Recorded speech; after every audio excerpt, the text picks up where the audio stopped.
राम एकादशी, भगवान विष्णु का आशीर्वाद। यह दिन विशेष रूप से भगवान विष्णु को समर्पित है। कार्तिक महीने में शुक्ल पक्ष की एकादशी को राम एकादशी कहते हैं। यह दिन बहुत ही पवित्र माना जाता है। यह दिन भगवान विष्णु का है। इस दिन उनकी विशेष पूजा की जाती है। इस दिन व्रत रखने से भगवान विष्णु खुश होते हैं। भक्तों को उनका आशीर्वाद मिलता है।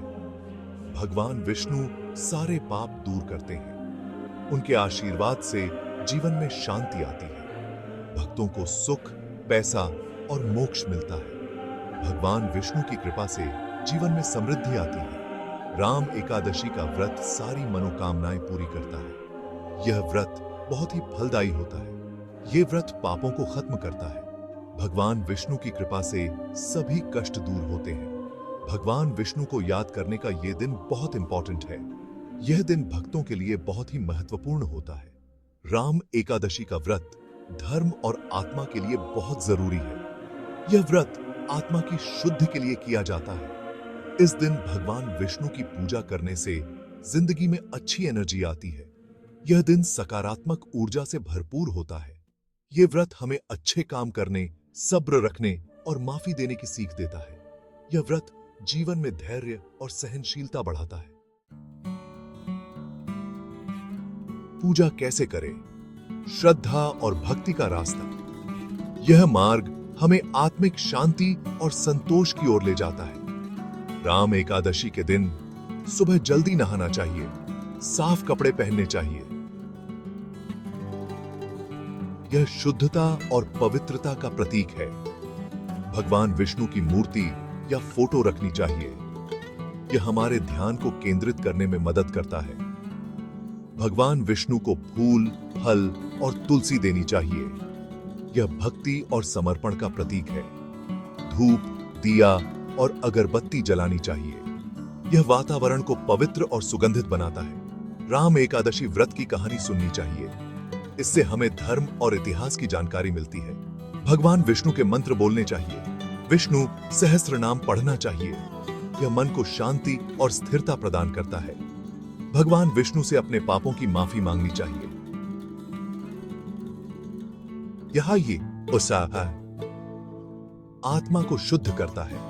पूरा दिन व्रत रखना चाहिए। सादा खाना खाना चाहिए। यह आत्मनियंत्रण और अनुशासन सिखाता है। भगवान विष्णु को याद करना चाहिए। यह हमें उनके आशीर्वाद और मार्गदर्शन की याद दिलाता है। पापों से मुक्ति देने वाली एक अद्भुत और प्रेरणादायक कहानी। एक बार राजा मुचुकुंद ने बहुत सालों तक कठोर तपस्या की। इंद्रदेव उनकी तपस्या से खुश हुए और उन्हें इच्छा मृत्यु का वरदान दिया। राजा मुचुकुंद ने युद्ध में देवताओं की पूरी निष्ठा से मदद की। अंततः वो थक गए और एक गुफा में गहरी नींद में सो गए। एक दिन एक राक्षस ने उन्हें अचानक जगा दिया। गुस्से में आकर राजा ने राक्षस को जलाकर राख कर दिया। देवताओं ने राजा को बताया कि वो बहुत सालों से सो रहे थे। उन्होंने राजा को राम एकादशी का व्रत रखने का सुझाव दिया। राजा मुचुकुंद ने श्रद्धा से राम एकादशी का व्रत रखा। उन्हें उनके पापों से मुक्ति मिली और वो स्वर्ग चले गए। एकादशी व्रत के अच्छे फल। राम एकादशी का व्रत रखने से बहुत फायदे होते हैं। यह व्रत पापों को नष्ट करता है, मोक्ष का रास्ता खोलता है। यह व्रत सुख, पैसा और गुड लक देता है। बीमारियों से छुटकारा मिलता है। मन को शांति मिलती है। यह व्रत हमें धार्मिक काम करने के लिए प्रेरित करता है। हमें अच्छाई और सच्चाई के रास्ते पर चलने का संदेश देता है। राम एकादशी का व्रत हमें भगवान विष्णु के करीब लाता है। राम एकादशी का व्रत मोक्ष पाने का तरीका है। इस दिन भगवान विष्णु की पूजा करने से मोक्ष का दरवाजा खुलता है।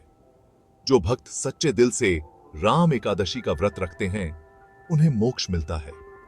यह व्रत हमें बार बार जन्म लेने और मरने से मुक्ति दिलाता है। हमें भक्ति, और आध्यात्मिकता के रास्ते पर ले जाता है। राम एकादशी का व्रत हमें जीवन का असली मतलब समझाता है। यह व्रत हमें मोक्ष के रास्ते पर आगे क्या के बढ़ाता है।